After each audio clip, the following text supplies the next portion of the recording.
Hey everyone, welcome back to my YouTube channel वांगशन lovers. तो कैसे हैं आप सब? आई होप कि आप सब बहुत अच्छे होंगे। तो आज मैं आपके साथ वांगशन फैन फिक्शन शेयर करने वाली हूँ। Force love with mafia king का नेक्स्ट पार्ट। आई होप की स्टोरी पसंद आ रही होगी। प्लीज़ पसंद आ रही है तो वीडियो को लाइक एंड चैनल को सब्सक्राइब जरूर कर दीजिएगा। तो चलिए फिर आज का पार्ट हम शुरू करते हैं। बट इससे पहले वाले चैप्टर में हमने देखा था कि वी यिंग ने वांगजी को गुस्से में बोला था कि उसका वांगजी पर वी यिंग पर कोई हक नहीं है। और इस वजह से वांगजी जो है ना वो कुछ और सोचने लगा था। एंड वांग जी नाइट के टाइम जब डिनर हो रहा था तब वांग जी वीइंग के घर जाता है। एंड वहाँ आने के बाद वांग जी देखता है सबको और उसके बाद वीइंग उसके पास आता है। वांग जी देखता है वीइंग को। वीइंग बोलता है तुम यहाँ पे क्या कर रहे हो? वांग जी देखता है गुस्से में और वांग जी वीइंग को देखता है और बोलता है मैं यहाँ पे क्या कर रहा हूँ? ये तुम्हें खाना खाने के बाद बताऊंगा। जाओ पहले खाना खा लो। तभी जो बोल सकते हैं वीइंग की मॉम थी वो आती है और बोलती है तुम कौन हो बेटा? वांग जी देखता है और बोलता एक्चुअली मेरा नाम लैन वांग जी है और मैं वीइंग का बॉस हूँ। और ये सुनने के बाद जो मैडम यू थी वो बोलती है ओह अच्छा ये बात है। आप अचानक से कोई काम था? वांग जी बोलता हाँ काम तो था, पहले आप खाना खा लीजिए। ये सुनने के बाद वीइंग घूर के देखता है वांग जी को, बट फिलहाल वीइंग कुछ नहीं कर सकता था। वांग जी बोलता है कोई बात नहीं, मैं बाद में बात कर लूंगा, मैं बैठा हूँ, आप जाके खाना खा लीजिए। ये सुनने के बाद मैडम यू बोलते हैं नहीं आप आशियन की बॉस हो, प्लीज़ आप आकर बैठ जाइए हमारे साथ, आप ही खाना खा लीजिए। वांग जी देखता बोलता नहीं नहीं, तो मैडम यू इंसिस्ट करती हैं। इसके बाद जो वी वांग जी था वो बोलता हाँ ठीक है आप इतना इंसिस्ट कर रही हैं मुझे तो चलिए। इसके बाद फिर वांग जी भी आकर उनके साथ बैठ जाता वही टेबल पे। एंड वी जिंग जो है ना वो घूर घूर के देख रहा था। तभी मैडम यू बोलती हैं वी जिंग क्या कर रहे हो बेटा, आओ तुम भी, चैंग चलो बैठ जाओ। जियांग जिंग भी देख रहा था बट दोनों में से कोई भी कुछ भी नहीं बोल सकता था क्योंकि यहाँ पर फैमिलीज हैं। एंड अगर मैडम यू को पता चला लैन वांग जी कौन है क्या करता है तो वो घबरा जाएंगी, इसलिए दोनों ब्रदर्स कुछ भी नहीं बोल रहे थे। वी जिंग बस कुछ नहीं बोलता, वो चुपचाप आकर वहीं पे बैठ जाता है और उसके बाद बस देखने लगता है। जो वांगजी था वो बस नॉर्मली बैठा हुआ था। मैडम यू उन्हें खाना सर्व करती हैं और इसके बाद जो बोल सकते हैं वो सभी को खाना देती है। मैडम यू चुपचाप करके उन सभी को खाना दे रही थी एंड यांग पेंगुइन रूम में ही थे क्योंकि ऑब्वियसली वो यहाँ पे नहीं आ सकते थे। फिलहाल उनकी तबीयत ठीक नहीं है इसीलिए, वैसे ठीक है बट उन्हें खाना वगैरह पहले ही खिला दिया गया था। वी जिंग बस नॉर्मली जो है ना वो देख रहा था वांग जी को और उसे गुस्सा आ रहा था। मैडम यू बोलती हैं सर खाइए ना, आप आशियन के बॉस हैं, अगर हमें पहले पता होता आप आने वाले हैं तो हम कुछ और बना देते। वांग जी बोलता नहीं नहीं जितना हुआ है उतना ही ठीक है। इसके बाद वांग जी खाना टेस्ट करता है और बोलता वाह खाना तो बहुत टेस्टी है, सच में डिलीशियस है। ये सुनने के बाद जो मैडम यू थी वो बोलते हैं थैंक यू। इसके बाद फिर वो नॉर्मली खाना खाने लगते हैं। कुछ ही देरों के बाद उनका खाना हो जाता है। खाना कंप्लीट होने के बाद मैडम यू जो है ना प्लेट वगैरह रखने लगती हैं। तो इसके बाद मैडम यू बोलती हैं कि विजिंग जाओ तुम अपने बॉस से बात कर लो, ठीक है? ये सुनने के बाद विजिंग बोलता है हाँ मॉम आप जाइए। इसके बाद वी जिंग तुरंत ही आता है, वांग जी का हाथ पकड़ता है और उसे वो बाहर गार्डन में लेकर आता है एंड दिखता है वांग जी को और बोलता है मुझे बताएंगे आप यहाँ पर क्या कर रहे हैं? वांग जी बोलता है मैं यहाँ पे क्या कर रहा हूँ? तुमने ही तो कहा था कि तुम्हें मतलब कि अपना बनाने के लिए मेरे पास रिश्ता होना चाहिए, तुम्हें टच करने के लिए रिश्ता होना चाहिए। वी जिंग देखता है और बोलता हाँ तो आप यहाँ पे क्या कर रहे हैं? वांग जी बोलता है वही तो करने के लिए आया हूँ, रिश्ता बनाने के लिए। वी जिंग घूर के देखता है और बोलता है हमें आपसे कोई रिश्ता नहीं रखना, निकलिए यहाँ से आप। ये सुनने के बाद वांग जी बोलता नहीं मैं तो नहीं जाने वाला हूँ, मेरी बात कान खोल के सुन लो तुम। वी गुस्से में वांग जी को देख रहा था। वांग जी बोलता है तुमने तो मुझसे कहा था ना कि तुम्हें मुझे कुछ ऐसा करना होगा जिससे तुम मेरी हो जाओ। वी बोलता है शट अप। वांग जी बोलता है ठीक है ओके, मुझे तुमसे शादी करनी है, स्ट्रेट एंड सिंपल। वी देखता है शॉकिंग आई से और बोलता है आपका दिमाग खराब हो गया लगता है। वांग जी बोलता नहीं मेरा दिमाग खराब नहीं हुआ है बल्कि ठिकाने आया, तुमने सही कहा, तुम्हें अपना मतलब सेक्रेटरी बनाने से अच्छा है मैं तुम्हें अपना हस्बैंड बना लूँ, नहीं नहीं वाइफ बना लूँ। ये सुनने के बाद वीइंग बोलता है मैं कोई लड़की नहीं हूँ, सुना आपने? वांग जी देखता और बोलता ओह अच्छा, बट उस टाइम पे तो बन के आए थे, तो अब तुम्हारा काम यही है कि तुम मुझसे शादी कर लो। वीजिंग बोलता है मैं तुमसे कोई शादी नहीं करने वाला, सुना तुमने? वांग जी देखता है और बोलता है ये तो बहुत गलत बात है वीजिंग कि तुमसे शादी नहीं करना चाहते हो, बट मैं तो करना चाहता हूँ तो तुम्हें मुझसे शादी करनी पड़ेगी। वीजिंग बोलता है मैंने कहा ना मैं शादी नहीं करूंगा। वांग जी देखता है और बोलता है बट मैं करना चाहता हूँ तो करनी पड़ेगी। वीजिंग बोलता है क्यों, आखिरकार मैं क्यों करूँ? वांग जी देखता है और बोलता है तुम करोगे वीजिंग, तुम खुद शादी करोगे। तुम्हें पता है वीजिंग मजबूरी एक ऐसी चीज होती है जो कि कुछ भी कराने पर मजबूर कर सकती है। और इसीलिए तुम खुद मुझसे शादी करोगे, चाहे ऐसे कर लो या वैसे कर लो, बट शादी तो तुम मुझसे ही करोगे। वीजिंग बोलता है ऐसे वैसे कैसे भी मैं तुमसे शादी नहीं करूँगा। वांग जी बोलता है वीजिंग तुम शायद मुझे जानते नहीं हो क्या, मेरा नाम लैन वांग जी है और मैं जो चाहे वो पा सकता हूँ, तो अब तुम मेरी जिद हो। वीजिंग बोलता है बकवास करना बंद करो और निकलो यहाँ से, तुम मेरे बॉस नहीं हो इस टाइम पे, सुना तुमने। वांग जी बोलता है हाँ जानता हूँ, बट होने वाला फ्यूचर हस्बैंड तो हो ना। वीजिंग बोलता है लगता है तुम्हारे दिमाग का पुर्जा हिल गया है कोई सा, है ना। वांग जी बोलता है नहीं, वो तो पहले टाइम हिल गया था जब मैंने तुम्हें देखा था, बस अब तुम हो मेरे लिए इम्पोर्टेंट, हर एक चीज़ तुमसे जुड़ी हुई है, इसीलिए बोल रहा हूँ वीजिंग। हाँ तुम्हें मुझसे शादी करनी होगी।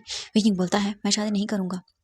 वांग जी बोलता है ओके ठीक है, मैं तुम्हारे पास दो ऑप्शन रखता हूँ, ठीक है। पहला, मुझसे नॉर्मली शादी कर लो एंड हाँ प्यार वो तो तुम्हें हो जाएगा मुझसे। वीजिंग देखता और बोलता मुझे तुमसे कभी प्यार नहीं होगा। ये सुनने के बाद जो बोल सकते हैं वांग जी था, वो बोलता है क्यों नहीं होगा, इतना हैंडसम दिखता हूँ, इतना अच्छा हूँ फिर भी। वीजिंग बोलता हाँ यही काफ़ी नहीं होता, तुम एक क्रिमिनल हो। वांग जी बोलता है ओह अच्छा, तो इसका मतलब है मैं क्रिमिनल हूँ इसलिए नहीं कर रही हूँ, अगर क्रिमिनल नहीं होता तो कर लेते ना। वीजिंग बोलता तब भी नहीं करता। वांग जी बोलता ओह ऐसी बात है, फिर तो मैं अच्छा बन के क्या करूँगा, बुरा ही बन जाता हूँ। वांग जी को वीजिंग घूर के देखता है और बोलता है जो करना है वो कर लीजिए। वांग जी बोलता ठीक है तुमने कहा मैं जो चाहे वो कर सकता हूँ।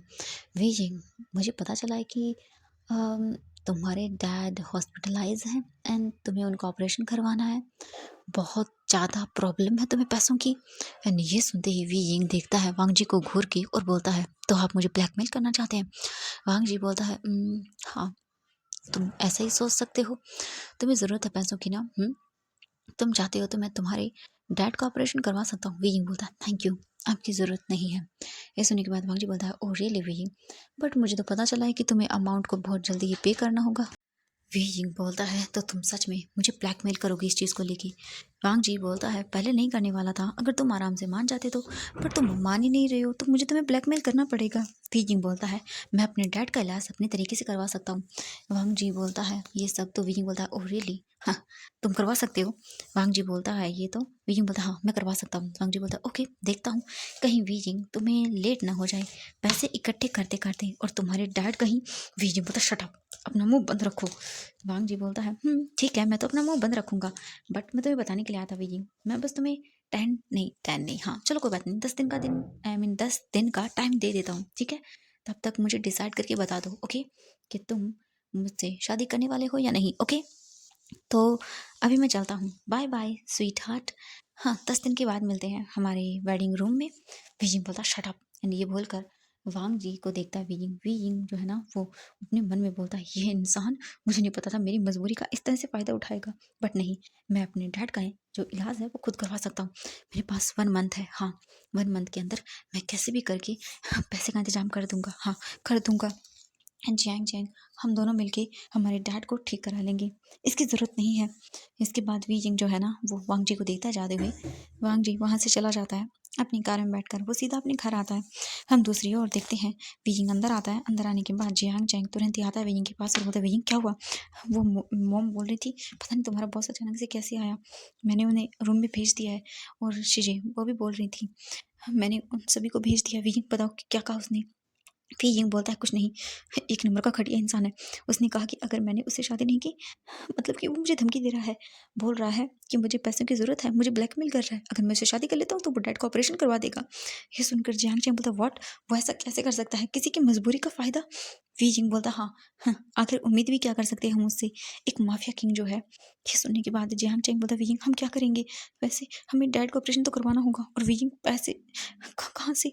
मैंने ऑफिस में भी बात की, लोन लेने की बात की, बट उन्होंने कहा कि वो इतना लोन नहीं दे सकते हैं।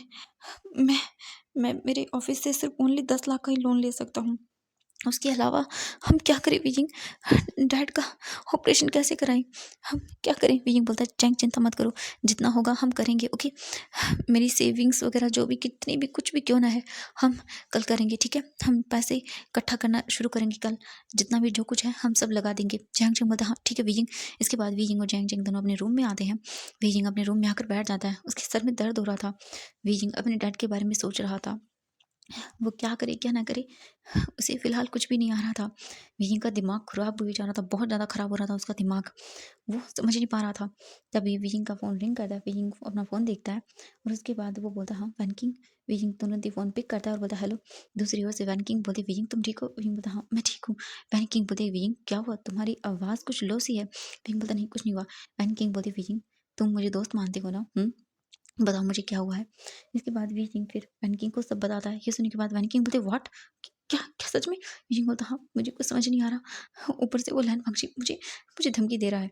एक तरह से वो मुझे ब्लैकमेल कर रहा है। हाँ, वो मेरी मजबूरी का फ़ायदा उठा रहा है। ये सुनकर वैन किंग बोलते, विजिंग, तो तुम जानते हो पैसे तो मेरे पास भी नहीं है। विजिंग बोलता, हाँ, मैं जानता हूँ वैन किंग। वैन किंग बोलते, थोड़ी बहुत मैं तुम्हें हेल्प कर सकती हूँ, बट विजिंग ये सच में बहुत ज़्यादा अमाउंट है। विजिंग बोलता, हाँ, मैं जानता हूँ, मैं कैसे भी करके पैसे इकट्ठा कर लूँगा, चिंता मत करो तुम। ये सुनकर वैन किंग बोलती है, हाँ, ठीक है विजिंग, तुम करो, मैं भी ट्राई करती हूँ, मैं कोशिश करूँगी जहाँ तक हो सके तुम्हारी हेल्प कर सकूँ। विजिंग बोलता, थैंक यू वैन किंग, तुम जितना करोगी उतना ही सही है। वैन किंग बोलते, ठीक है। इसके बाद विजिंग फ़ोन कट करता है। फ़ोन कट हो जाने के बाद विजिंग बस बैठ जाता है और फ़ोन को देखता है और सोचता है अब वो क्या करे। विजिंग बोलता, हाँ, पार्ट टाइम जॉब्स। हाँ, विजिंग बोलता है, पार्ट टाइम जॉब। विजिंग बोलता, नहीं, पार्ट टाइम जॉब से भी कुछ नहीं होगा, इतने पैसे पार्ट टाइम जॉब से भी नहीं आएंगे मेरे पास। बस मुझे कुछ कुछ और करना होगा कि क्या करूँ। वीजिंग बस बैठा हुआ था, उसे कुछ भी समझ नहीं आ रहा था। वीजिंग बस नॉर्मली ऐसे ही कुछ चेक करने लगता है। वीजिंग बस चेक करते जा रहा था, तभी वीजिंग के सामने एक चीज़ आती है, जिसे देखने के बाद वीजिंग एकदम से रुक जाता है। वीजिंग बोलता, हाँ, कि क्या ये? वीजिंग बोलता है, नहीं नहीं, मैं ये नहीं कर सकता हूँ। अपनी अपनी बॉडी को सेल, ये ये ये ये सही नहीं होगा बिल्कुल भी। वीजिंग बस कंफ्यूज था, वो क्या करे और क्या ना करे।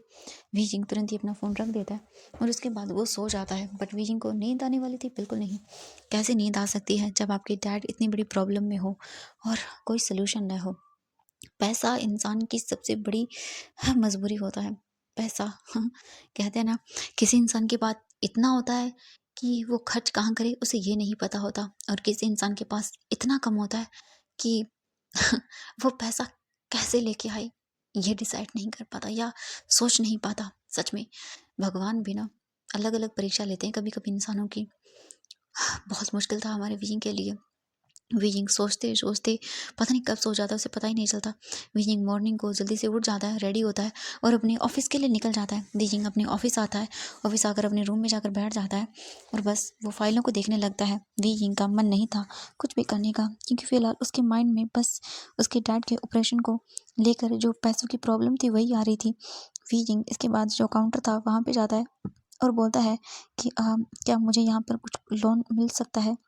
मुझे मेरे डैड के ऑपरेशन के लिए पैसे चाहिए थे। ये सुनने के बाद वो देखती है और बोलती है कि देखो तुम अभी जॉइन हुए हो, मतलब जॉइन हुए हो तो इतना जल्दी हम पैसे। भीम बोलता, प्लीज़ देखिए, मुझे मुझे ज़रूरत है, वरना मैं नहीं बोलता। वो बोलती हैं कि ठीक है, आप ये एप्लीकेशन फॉर्म भर दीजिए, उसके बाद हम देखते हैं, मैं बॉस से बात करूँगी। विजिंग बोलता है, हाँ, थैंक यू सो मच। इसके बाद विजिंग वो फॉर्म लेता है एंड उसे फिलअप करता है। फॉर्म फिलअप हो जाने के बाद विजिंग उसे दे देता है। वो बोलती है, ओके, ठीक है, आप जाइए। एंड वो लड़की वो फॉर्म जो है ना सीधा वांगजी के ऑफिसर में पहुंचा देती है, क्योंकि जो चीज़ें हैं वो अप्रूव तो वांगजी ही करेगा। वांगजी बैठा हुआ था, कुछ फाइलें कर रहा था चेक। तभी उसके डोर के बाहर नॉक होता है। जैसे नॉक होता है वांगजी बोलता है, कम इन। एक गर्ल अंदर आती है और बोलती है कि सर, ये कुछ फॉर्म्स हैं जो हमारे ऑफिस से आए हैं, कुछ लोगों को लोन चाहिए। वांग जी बोलता है, रख दो। इसके बाद वो लड़की उन फाइलों को रख के चली जाती है। फाइलों को वहाँ रख के जाने के बाद वांग जी देखता है उन फाइलों को और पहले वो अपना काम करता है। एंड वांग जी फिर पलट कर देखता है साइड में, तो वहाँ पर वीजिंग बैठा हुआ था, बहुत ही परेशान था। वांग जी देखता है वीजिंग को और बोलता है, आई नो, मैं जानता हूँ तुम परेशान हो, बट मैं तुम्हारी हेल्प करना चाहता हूँ, बट क्या करूँ, तुम ही मेरी हेल्प नहीं ले रहे हो।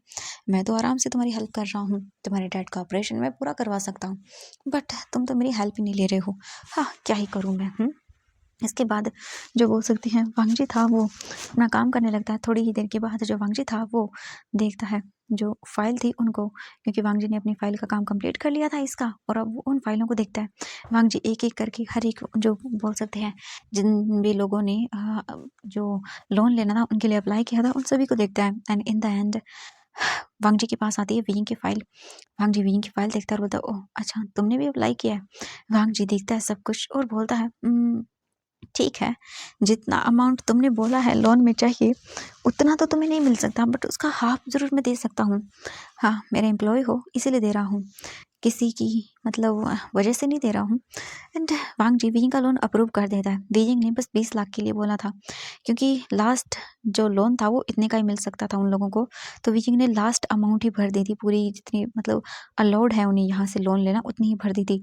बट अभी भी ये इनफ नहीं था। ये तो जैसे कि मानो ऐसा हो ऊँट के मुँह में जीरे वाली बात हो गई, क्योंकि मिलियन में पैसा चाहिए था।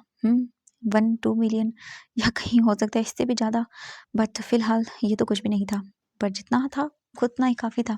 वांग जी विंग का भी लोन अप्रूव कर देता है एंड बाकी लोगों का भी अप्रूव कर देता है।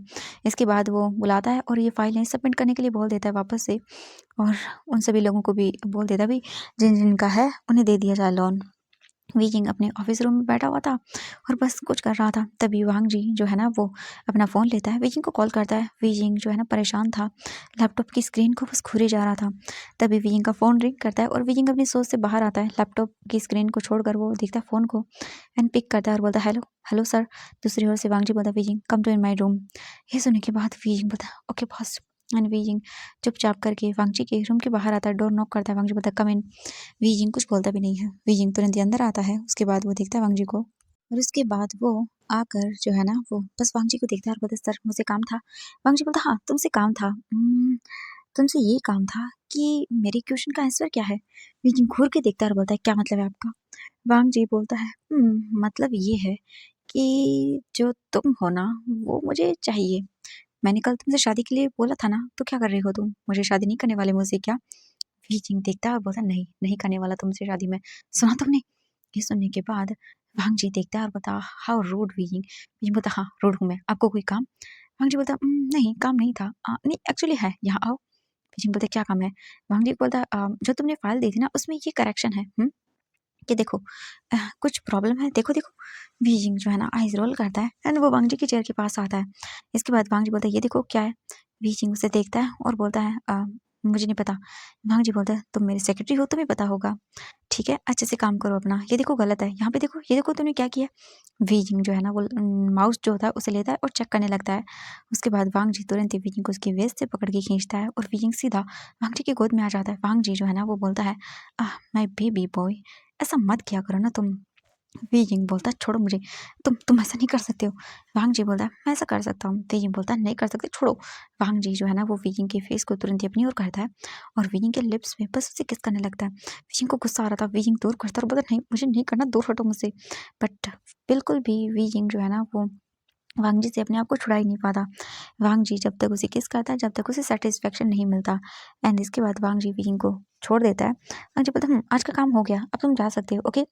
वीजिंग जो है ना वो कुछ भी नहीं बोल पाता, क्योंकि वो जानता है जितना एक इंसान को वो कुछ बोलेगा ना उतना ही उसके लिए प्रॉब्लमेटिक होगा। एंड वीजिंग तुरंत ही वहाँ से निकल आता है। वीजिंग बस बैठा हुआ था। आज का पूरा दिन ऐसे ही निकल जाता है। वांग जी को कुछ काम था घर में तो वो जल्दी चला जाता है। वीजिंग अपना काम खत्म करके बस बाहर आ रहा था, तभी उसे जो ऑफिस के कुछ लोग थे वो बोलते हैं चलो यार बाहर चलते हैं, ड्रिंक वगैरह करते हैं। वो देखते हैं और बोलते हैं ओह हमारा ये सेक्रेटरी न्यू ज्वाइन हुआ है ना। हे वीजिंग क्या तुम चलोगे हमारे साथ बाहर ड्रिंक पे। वीजिंग बोलता नहीं मैं नहीं चल सकता, मुझे घर जाना होगा। तभी वो बोलते हैं चलो चलो ना, एंड वो भी वीजिंग को लेके चले जाते हैं। वो सभी बार में आते हैं एंड इसके बाद वो ड्रिंक करने लगते हैं। वीजिंग बस बैठा हुआ था एंड कभी कभी होता है ना हम ऑफिस कलीग्स को मना नहीं कर पाते हैं, वैसे ही बस वो लोग डांस कर रहे थे, कुछ कुछ ड्रिंक कर रहे थे एंड वीजिंग के पास भी बैठे हुए थे, नॉर्मली बातें कर रहे थे। तभी उनमें से एक इंसान बोलता है कि यार आज मैं तो सच में एंजॉय करना चाहता हूँ, तुमने मेरे लिए बुक कर दिया क्या है। उस इंसान को तो पता हाँ मैंने बुक कर दिया है, तो चिंता मत कर। और वैसे भी यार वो ज़्यादा पे कर रहा है, आई मीन उन्होंने कहा है कि जितना तुम पहले देते थे तुम्हें उससे डबल देना पड़ेगा। ये सुनकर वो बोलता है क्या मुझे डबल देना पड़ेगा, यार मेरा बहुत मन है करने का बट मेरे पास पैसे नहीं है इतने। वो बोलता है एक काम करते हैं हम दोनों साथ में पैसे देते हैं, क्या बोलते हैं इकट्ठे कर लेते हैं, दोनों साथ में कर लेंगे। वैसे भी उस इंसान को क्या ही प्रॉब्लम होगी, अपनी बॉडी तो सेल कर रहा है वो। तभी वो देखता है और बोलता है हाँ इससे भी पूछ लेते हैं। तभी उनमें से एक बोलता है वीजिंग। वीजिंग बोलता है हाँ, तो बोलते हैं वीजिंग क्या तुम्हारे पास 2 लाख रुपीज़ है। वीजिंग बोलते क्या 2 लाख। तो बोलते हाँ क्या करें यार, कभी कभी अपनी बॉडी को रिलैक्स करवाने की ज़रूरत होती है एंड इतने पास पैसे नहीं होते हमारे पास ना। तो हम सोचते हैं क्यों ना 2 लोग 3 लोग मिलकर उसको रेंट पे कर दें और उसके बाद वो हमें वो देगा जो हम चाहिए। ये मतलब कि क्या मतलब है तुम लोगों का? तो वो बोलता है यार सच में तू ना बुद्धू है। ये देख, ये साइट है, ठीक है? अगर तुम्हें भी कभी चाहिए होगा तो मुझे बोल देना। मतलब यहाँ पर ना लोग सोते हैं, जो अपनी बॉडी को सेल करते हैं और हम जैसे लोग हाँ, जिन्हें चाहिए होता है यानी कि सिर्फ़ ओनली इंटीमेसी चाहिए होती है, अपनी बॉडी को सैटिस्फैक्शन फ़ील करवाने के लिए इन लोगों को बुक करते हैं। और इन्हें हमसे भी पैसा मिलता है और उनसे भी पैसा मिलता है, यानी कि डबल पैसा होता है। तुम इनसे जितना चाहो उतना पैसा मतलब ये लेते हैं हम लोगों से। बहुत ज़्यादा कॉम्प्लिकेटिंग है, अपनी बॉडी को सेल कर देते हैं। जितना हाई अमाउंट पर सेल करोगे उतना ही फ़ायदा। फिर बोलता है बकवास, मुझे ये सब नहीं देखना और आई एम सॉरी मुझे जाना होगा। ये बोल के वो तुरंत ही वहाँ से चला जाता है। तो वो दोनों बोलते हैं हाँ, ऐसे क्या हुआ? सब लोग ऐसा करते हैं। छोड़ो। बीइंग बाहर आता है और उसके माइंड में वही चल रहा था कि पैसे हाँ, जितने चाहे उतने मिल सकते हैं थोड़ी सेलिंग। बीजिंग सोच रहा था, बीजिंग बोलता नहीं, मैं ऐसा कोई काम नहीं कर सकता। बट डैड, बीजिंग बस यही सोचते सोचते अपने घर आ जाता है टैक्सी से, सीधा अपने रूम में जाता है। इसके बाद यान ले बीजिंग को बुलाने के लिए आती है खाने पर।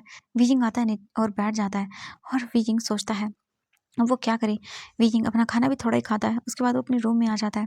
बीजिंग का फ़ोन वाइब्रेट करता है, उसे मैसेज आया था हॉस्पिटल से, बीजिंग को पैसे करने होंगे जल्द से जल्द। बीजिंग बस टेंशन में था, बीजिंग कुछ भी सोच नहीं पा रहा था। बीजिंग बस बेड पे लेट जाता है, उसका कुछ मन नहीं था, बस उसकी आंखों से आंसू निकल रहे थे। लाचार, एकदम लाचार था वो, बिल्कुल उसके साथ करने के लिए कुछ भी नहीं था। बस एकदम पागल हो रहा था वो, क्या करे क्या ना करे, कुछ सोच समझ पा ही नहीं रहा था वो। और वीजिंग ऐसे ही रोते हुए सो जाता है एंड ऐसे ही अब दिन बीतने लगते हैं। अब वीजिंग को नेक्स्ट डे पैसे देने थे और क्या हो जाएगा वीजिंग भी नहीं जानता था। बीजिंग बस बैठा हुआ था ऑफिस रूम में और बस सोच रहा था वो क्या करे। बीजिंग के डैड की थेरेपीज़ वगैरह शुरू होने वाली थी कल से, तो बीजिंग को पैसे चाहिए थे एंड वांगजी बीजिंग को डेली पूछता था, बट बीजिंग मना कर देता था कि नहीं, उसे वांगजी से शादी नहीं करनी है। बीजिंग अब सोच रहा था कि वो क्या करे। बीजिंग बोलता है कि क्या सच में मैं सेल कर दूँ अपनी बॉडी को। बीजिंग अपनी आंखें बंद कर लेता है और काफ़ी देर तक ऐसे ही रहता है। और हम देखते हैं वांगजी को। वांगजी आज थोड़ा जल्दी था उसे, तो वो घर के लिए निकल जाता है और वांगजी अपने घर आता है, अपने रूम में जाता है और बस लेट जाता है। वांगजी बोलता है मुझे अजीब सा क्यों लग रहा है, मुझे ऐसा क्यों लग रहा है कि जैसे कुछ गलत होने वाला है। वांगजी बोलता है नहीं, ऐसा कुछ नहीं हो सकता। हाँ, मैं ऐसे ही सोच रहा हूँ। इसके बाद हम देखते हैं वीजिंग को, या वीजिंग जो है ना वो ऑफिस से निकल चुका था। वीजिंग बस रास्ते में चल रहा था, तभी उसे रिमेंबर होता है एंड वो तुरंत ही अपना फ़ोन निकालता है और उसके बाद वो एक साइट को सर्च करता है, उसे मिल जाती है। वीजिंग वहाँ पे कॉन्टैक्ट करता है एंड तुरंत ही जो नंबर वहाँ पर दिए गए थे उन पे कॉल करता है। वीजिंग को जो है ना वो बहुत ही नर्वसनेस फील हो रही थी। वीजिंग को तुरंत ही कॉल पिक कर लिया जाता है। दूसरी ओर से एक इंसान बोलता है, हेलो, मैं मैनेजर बोल रहा हूँ यंग कंपनी का। वीकिंग बोलता हाँ, मैं जानता हूँ।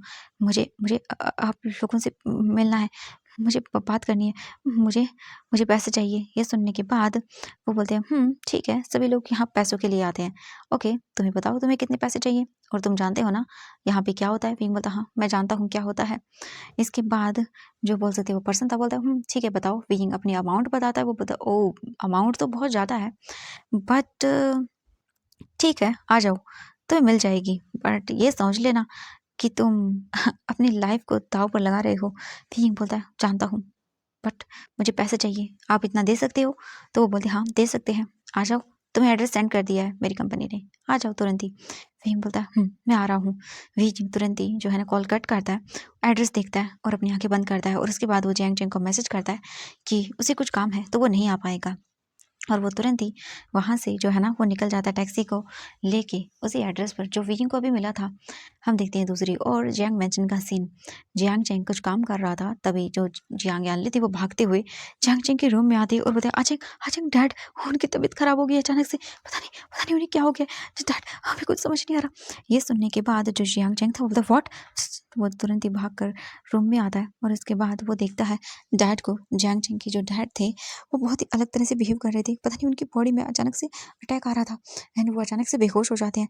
जैंग जैंग तुरंत ही उन्हें पिक करता है तो उनके माउथ से ब्लीडिंग हो रही थी एंड इसके बाद वो तुरंत ही उन्हें वहाँ से जो है ना वो कार में डालते हैं और लेके चले जाते हैं हॉस्पिटल की ओर। एंड जियांग चेंग तुरंत ही जो बोल सकते हैं हॉस्पिटल में लेके आते हैं अपने डैड को और उन्हें तुरंत ही वार्ड में शिफ्ट कर दिया जाता है।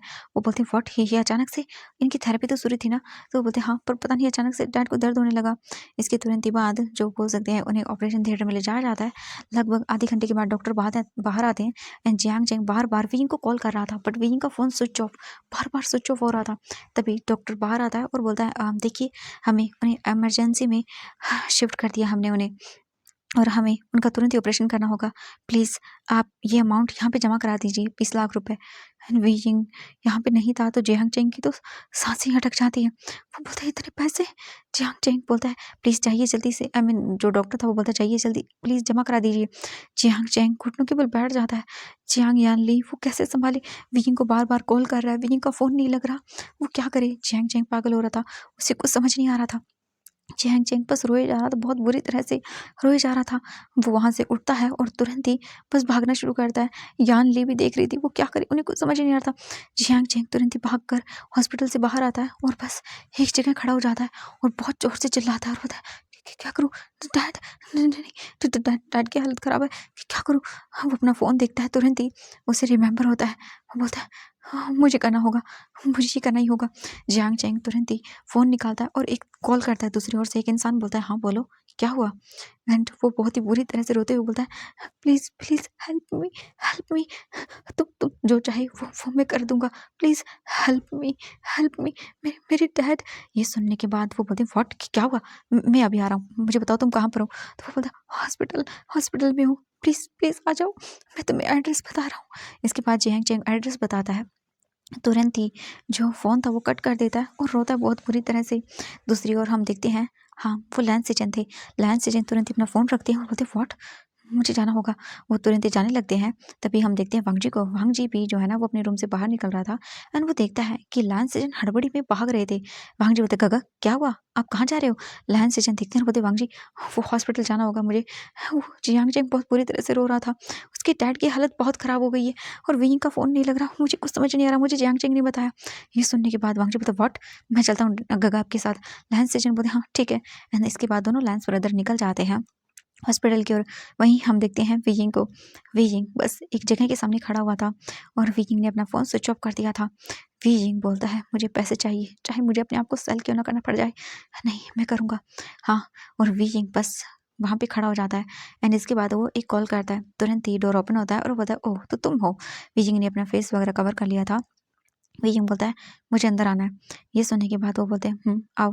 वीइंग अंदर चला जाता है। हम देखते हैं वांग जी को। वांग जी 20 मिनट में ही हॉस्पिटल पहुंच जाता है। तुरंत ही वो लोग कार पार्क करते हैं वहीं पे और वो भागते हैं अंदर की ओर एंड वो डॉक्टर वो नर्स वगैरह जो भी थी उनसे पूछते हैं तो उन्हें बता दीजिए, मतलब बताया जाता है। वो वांग जी तुरंत ही वहाँ पर भाग के आता है एंड लैंस सेजन भी चैंग चैंग देखता है और बोलता है मेरे डैड की हालत ख़राब है, प्लीज़ हेल्प मी। वांग जी बोलता है ठीक है, अब चिंता मत करिए। लैंस सेजन तुरंत ही आते हैं और बोलते हैं चिंता मत करो, मैं करता हूँ। वांग जी प्लीज़ तुम संभालो। वांग जी बोलते हाँ, आप चिंता मत करिएगा, मैं सब देखता हूँ। इसके बाद वो डॉक्टर थे वो बोलते हैं बाहर आते हुए प्लीज़ आप जल्दी करिए, क्या कर रहे हैं। वांग जी बोलता है डॉक्टर मैं सब कर दूंगा, आप जाइए ऑपरेशन शुरू करिए। डॉक्टर देखता है और बोलता है मिस्टर लैन। वांग जी बोलता है प्लीज़ ऑपरेशन करिए, सारा जो भी पेमेंट है वो सब मैं दूंगा क्योंकि हॉस्पिटल द लैन वांग जी से बिलोंग करता है। इसके बाद तुरंत ही जो वांग जी था वो काउंटर पर जाता है, अपना ब्लैक कार्ड निकालता है और पूरा का पूरा पेमेंट करता है एंड वो एक्स्ट्रा सब कुछ मेडिसिन वगैरह हर एक चीज़ अच्छे से खुद हैंडल करता है। लायन सेजन जो है ना जियांग चेंग के पास आते हैं और बोलते हैं प्लीज़ आप रोइए मत, प्लीज़ संभालिए। एंड मैडम यू वो बेहोश हो गई थी, कुछ भी समझ नहीं आ रहा था। यान ली रोए जा रही थी। जियांग चेंग जो है ना वो भी बहुत बुरी तरह से रोने लगता है। लायन सेजन उसे गले लगाते हैं और बोलते शांत हो जाओ, प्लीज़ शांत हो जाओ। तभी जियांग चेंग बोलता है मैं क्या करूँ, मुझे समझ नहीं आ रहा। थैंक यू तो तुमने मेरी हेल्प कर दी, मैं क्या करता अगर डैड को कुछ हो जाता तो, मुझे मुझे कुछ समझ नहीं आ रहा। लायन सेजन बोलते हैं तुम्हारे डैड को कुछ नहीं होगा, ओके चिंता मत करो, ओके। हाँ देखो ऐसा मत करो। तभी वांग जी आता है और बोलता है विहिंग कहाँ पर है। जियांग चैंग बोलता हाँ विहिंग पता नहीं, उसने मुझे कॉल करके कहा कि वो आएगा नहीं, उसने मुझे कहा कि वो आज नहीं आ सकता और उसके बाद उसका फ़ोन स्विच ऑफ आ रहा है, मुझे नहीं पता चल रहा वो कहाँ पर है क्या है, मुझे कुछ समझ नहीं आ रहा। वांग जी तुरंत कॉल करता है तो विहिंग का फ़ोन स्विच ऑफ। वांग जी जो है ना वो बोलता है ये कहाँ चला गया, हाँ मुझे इसके लिए डर लग रहा है। वांग जी तुरंत ही फ़ोन निकालता है और कॉल करता है और बोलता है मुझे लोकेशन बताओ। अभी के अभी 5 मिनट में। तो दूसरी ओर से वो बोलते हैं हाँ सर। एंड तुरंत ही जो विजिंग का फ़ोन था उसकी लोकेशन लास्ट कहाँ पर हुई थी वो तुरंत ही ट्रेस करते हैं। एंड वांगजी को फ़ोन आता है, वांगजी बोलता है हेलो। एंड जैसे वांगजी को ये पता चलता है वांगजी तुरंत ही बोलता है मैं अभी आ रहा हूँ। वांगजी तुरंत ही वहाँ से निकल जाता है लैन सेजन को ये बोल के गगा प्लीज़ संभालो, मुझे एक इंपॉर्टेंट काम करना है। एंड वहाँ से वांगजी जा चुका था। वीजिंग बस एक रूम में था एंड वहाँ पर 5 से 6 लोग खड़े हुए थे एंड बस वो वीजिंग को देखे जा रहे थे। वीजिंग को समझ ही नहीं आ रहा था वो क्या करे। वीजिंग बोलता है तुम्हें करना होगा वीजिंग, करना होगा डैड के लिए, बस कर लो वीजिंग, ये तुम्हें इतना पे कर रहे हैं। हाँ। एंड बोल सकते हैं रूम्स में कैमरास वगैरह लगे हुए थे एंड वो एक पर्सन आता है वहाँ पे डोर ओपन करके और बोलता है करना शुरू करो एंड ऐसा करना वीडियो कि आग लगा दे। ये सुनने के बाद वी बस देख रहा था। तभी वो 5 जो लोग खड़े हुए थे वो बोलते हैं ऑफ कोर्स करते हैं। एंड वीजिंग देखता है कि उन लोगों में से जो मतलब 3-4 लोग थे वो अपने कपड़े रिमूव करते हैं और एक दूसरे को किस करना, बाइट करना एंड फाड़ना कपड़ों को और ऐसा कुछ शुरू हो जाता है। एंड ये सब शूट हो रहा था, लाइव में चल रहा था एंड हाँ यही सब चल रहा था। वीजिंग बस देख रहा था। तभी 2 लोग वीजिंग के पास आते हैं एंड वीजिंग को पकड़कर खींचते हैं और वीजिंग की जो शर्ट थी उसे एक झटके में ही